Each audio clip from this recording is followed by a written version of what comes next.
morning. It's Friday. Thank goodness. Yay. Are you ready to exercise our bodies? And we got Sadhguru here to teach us a few things. And I want you to listen to him because he's very intelligent with his speaking. So he's very, very popular. And so let's do our exercises. Here we go. Let's get Sadhguru on. Continue from my other video. I don't know exactly where I left off, but this is good start. No job is stressful. If you have no control over your own systems, you will be stressful. Whether you do something or you don't do anything. Isn't it so? Tummy's in. See, fundamentally, management means we want to decide the course of our destiny. That's management, isn't it? We don't want to live here by accident. We want to take our lives where we want to go. That's management, isn't it so? If you're managing by accident, you are not a manager. Without you, things will run better. So once you say I'm a manager, that means somewhere you have decided that you want to go in a particular way.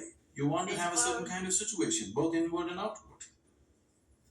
So everybody is a manager in his own capacity, but in different levels and different types.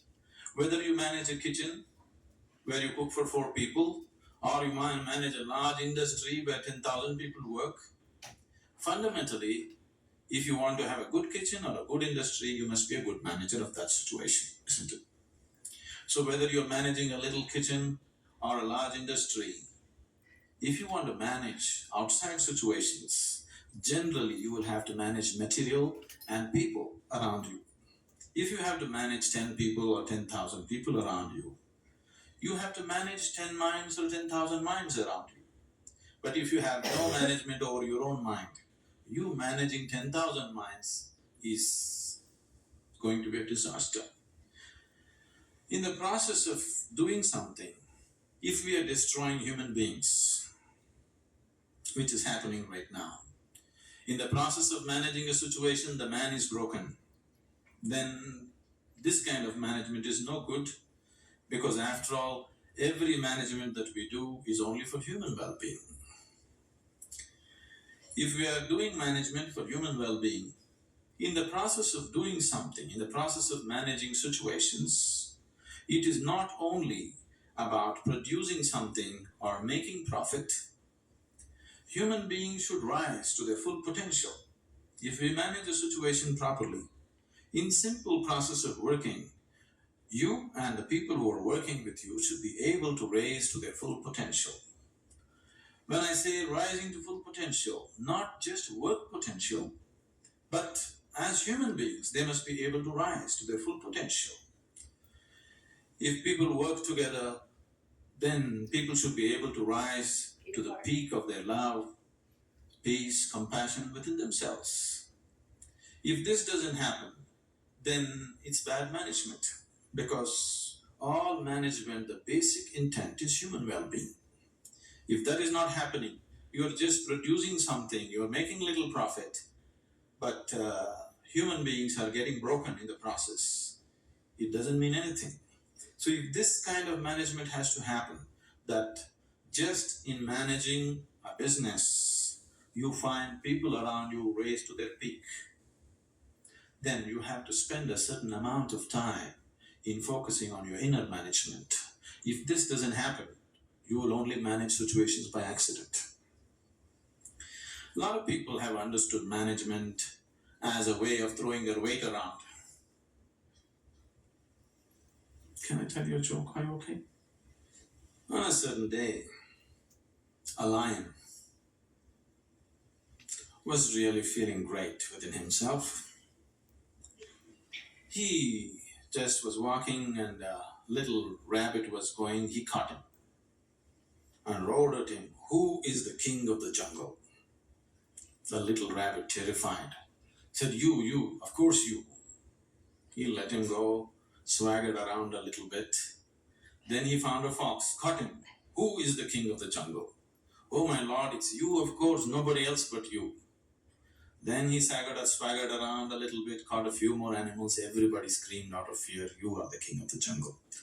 Then he was in full swagger, like a manager, king of the jungle. Walked into a clearing in the jungle. There was a huge tusker standing. He went, stood in front of him, and asked, "Who is the king of the jungle?" The tusker took his trunk, rolled him up, picked him up, twirled him around, smashed him to the ground. His back broke. Then the lion said, "You could have just told me."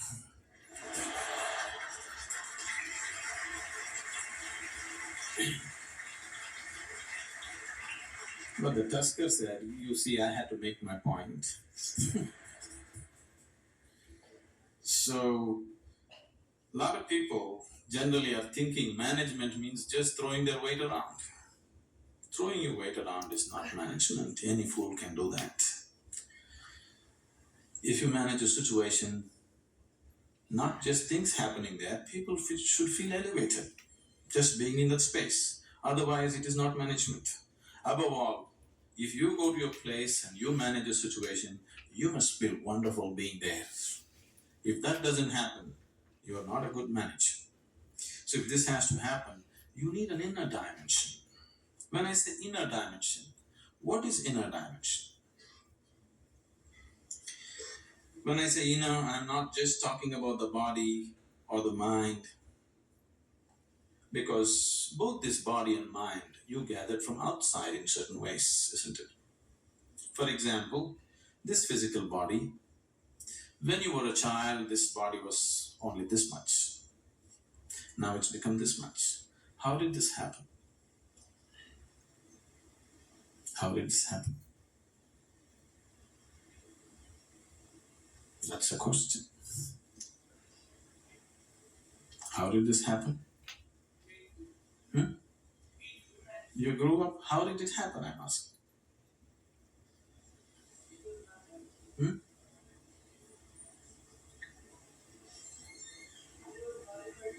I'm sorry?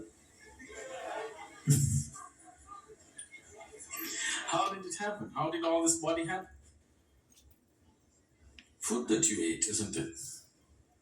What you call as my body is actually a heap of food that you gathered. What you call as food is just a piece of earth that you convert into food and make it into body, isn't it? So this body is just a heap of food that you gathered over a period of time. What you call as my mind is a heap of impressions that you gathered from outside. Now you have a heap of food and a heap of impressions. If this much gathering has to happen, something more than this must exist, isn't it? If you are capable of gathering such a large body and so much mind, there must be something more fundamental than this. But that never comes into your experience. You are just lost in these two heaps, trying to make some sense out of it. Now, as there is a science, as there is a management science for external well-being, there is a management for science for inner well-being. It is just that most of the time we have not approached it scientifically. We're just believing by doing something, somehow everything will be okay. Right now, people are thinking by educating themselves, they will live happily ever after, which you will discover after some time it's not so. By getting a job, they think they're going to be happy ever after, which you will discover it is not so. By making money, you think you're going to be happy ever after, you will discover it is not so. Somebody thinks by getting married, they're going to be ever after, and they know it is not so. So you're trying to somehow fool yourself into believing that by doing something, everything will be okay. Though repeatedly it has let you down, still you believe that something else, some other miracle will make everything okay. It will not be okay. It once happened. On a certain day, a bull and a pheasant were grazing on the field. You know, a bull, a pheasant, a bird. The bull was grazing on the grass, the pheasant was picking ticks off the bull. They're partners. Then the pheasant looked at a huge tree which was at the edge of the field and very nostalgically said, "Alas, there was a time when I could fly to the topmost branch of the tree, but today I do not have the strength even to fly to the first branch of the tree." The bull very nonchalantly said, "That's no problem. Eat a little bit of my dung every day. You will see within a fortnight's time you will reach the top of the tree." The pheasant said, "Oh, come off it. How is that possible?" The bull said, "Really, please try and see. The whole humanity is on it. You could try too." Very hesitantly, the pheasant started pecking at the dung. And lo, on the very first day, it reached the first branch of the tree. In a fortnight's time, it reached the topmost branch of the tree. It just went and sat on the topmost branch and just looking at the scenery, enjoying it. The old farmer saw a fat old pheasant on the top of the tree. He took out his shotgun and shot him off the tree. So the moral of the story is, even bullshit can get you to the top, but never lets you stay there.